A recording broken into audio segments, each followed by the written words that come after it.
Olá, queridos estudantes do terceiro ano, tudo bem com vocês? Espero que sim, espero que estejam todos muito bem. Aqui quem fala é a professora Jéssica, da disciplina de Artes, e hoje daremos continuidade nos nossos estudos através da semana 5 e da semana 6, iniciando ali por meio do tema Elementos das obras de artes visuais. E quando a gente fala de elementos, que elementos são esses? São as cores, as linhas, ponto, perspectiva e também a composição.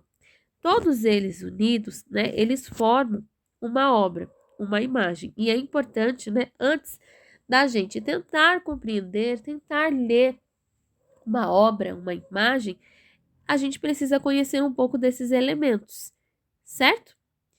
Então, acredito que vocês já ouviram dizer, né, que o espectro solar ele carrega as cores, né? Então, se a gente está falando de luz, a gente também está falando de cor. E eu sei que pode parecer muito complicado, mas observem este exemplo, né, onde a gente vê a luz e ao encontro dela se projeta outras cores, né? Se projeta cores. Um exemplo disso é o arco-íris, né? Então, o feixe de luz solar carrega uma gama de cores e elas estão representadas no arco-íris. Entendendo que a luz possui calor e velocidade, logo as cores elas carregam ali algumas características. Tá? Então, a gente tem como cores quentes o vermelho, o laranja, o amarelo, o rosa, né? E outras também. E já como tons frios, ou seja, que possuem mais velocidade, são frias como o azul, verde, cinza e algumas outras aí que podem surgir, certo? Então, esse conhecimento, ele é primordial. Então, logo, as cores mais velozes irão atrair o olhar do espectro com mais eficiência. Então, quando o artista ele conhece as cores, ele consegue atrair a atenção, né, de quem observa a obra para onde ele quiser. E isso não está presente só, né, quando a gente fala de obra de arte e artistas, mas também na publicidade. Por quê?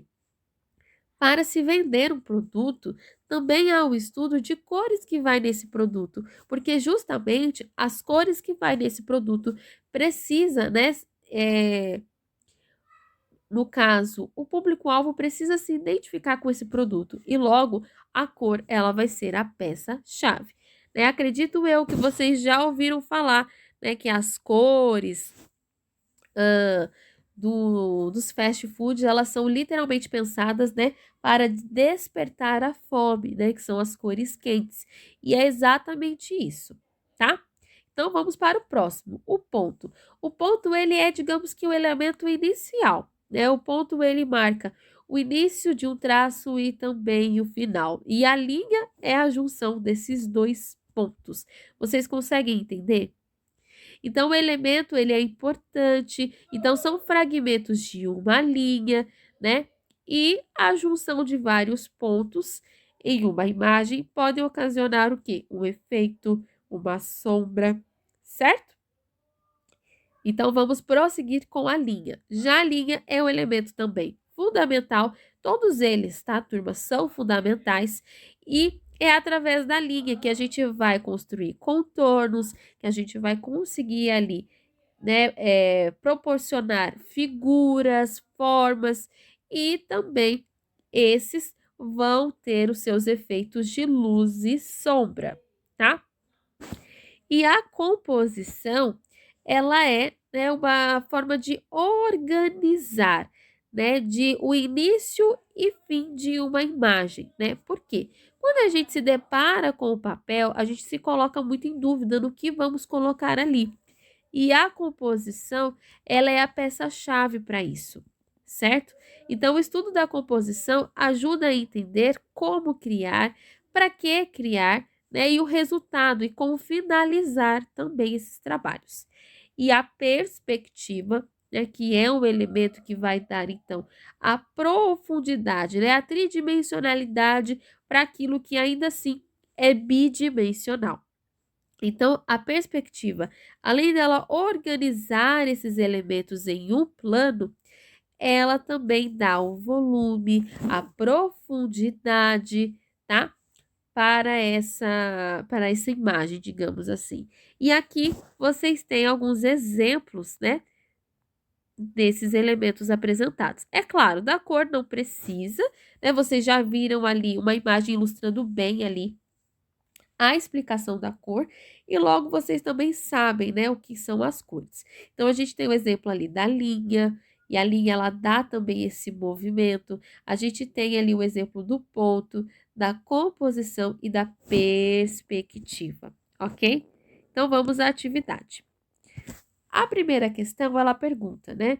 Esse elemento nos faz ter ideias como iniciar uma imagem, como distribuir as grafias e também no suporte. E a gente está falando de quem? Da composição. Se vocês voltarem lá e verem a definição de composição, vocês vão que vai bater justamente aqui com esse enunciado. 2. Observe a imagem C.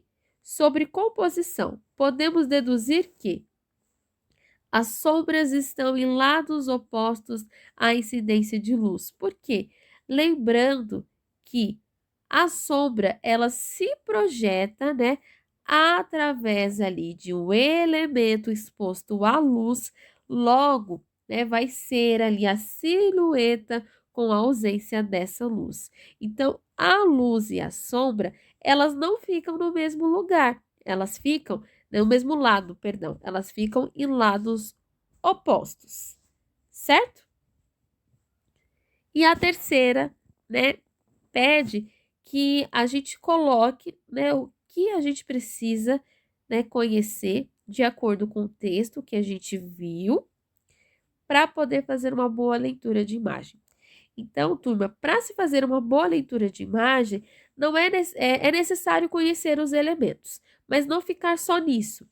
É necessário também, né, além da gente conhecer esses elementos, para também ler e saber criar, a gente precisa também se inteirar do contexto em que a imagem e que a obra se encontra, porque a gente precisa ali saber da proposta desse artista, né, dessa pessoa, para poder entender e ler, né, corretamente aquilo que ele apresentou, certo? Vou deixar aqui a resposta para vocês e vamos para a próxima semana, semana 6. Vamos aqui estudar outros elementos, né, agora do audiovisual. A gente tinha estudado, né, das artes visuais. Agora a gente vai para o audiovisual, certo? Então, dentro do audiovisual, ou seja, né, as produções que elas unem ali o áudio, né, o som, com a imagem, ou seja, os vídeos, a gente possui também elementos fundamentais, né? E o que são os audiovisuais? São as animações, são os filmes e entre outros vídeos, né? E todos esses, eles precisam de elementos primordiais. Sem eles, né, não há como fazer uma produção audiovisual, né, digamos ali, de qualidade. Então, é preciso da sinopse ou o storyline, ou seja, a história contada em uma frase, em um parágrafo, né, que serve, então, como ponto de partida para o autor que está conhecendo esse projeto ou para a pessoa, né, que vai assistir esse filme ou esse vídeo, né? Então, nesse processo inicial, se capta os recursos. Precisa-se também do argumento ou pré-roteiro, que é o texto literário que vai contar a história completa com todos os seus elementos dramáticos e também é a parte mais criativa do processo, porque é semelhante a um conto, só que o objetivo dele é então não mostrar os diálogos, mas sim, né, apresentar diretamente o personagem, apresentar também, digamos que a atmosfera que essa história está inserida. E logo após vem o roteiro, né, que é o texto técnico detalhado, onde vai ter ali os diálogos, onde vai ter ali os mínimos detalhes possíveis, né? Tudo aquilo que serve e que é necessário para se montar ali aquela cena. Logo após vem o storyboard, que é o visual desse roteiro, que é como se fosse uma história em quadrinhos. Como se fosse uma história em quadrinhos que descreve quadro a quadro e os planos, né, que serão usados ali, né, feitos pelo roteirista, né, com aquele que ilustra, né, o ilustrador, para servir de base para quem vai fazer as filmagens da cena, né, ou quem vai desenhar e criar as cenas, né, caso seja uma animação. Depois vem a decupagem e análise técnica. Então, com o roteiro pronto, com o storyboard pronto, com todo esse processo ali encaminhado, este é conhecido, né, que decide o custo e como que vai ser a estética de todo esse projeto.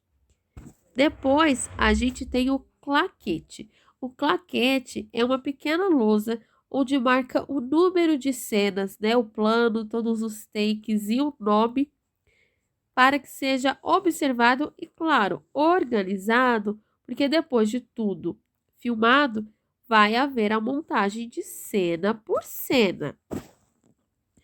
Temos também a ficha de filmagem, que é, durante a filmagem, tem a equipe que geralmente assiste e vai preenchendo essa ficha, fazendo anotações rápidas de tudo o que aconteceu em cada take.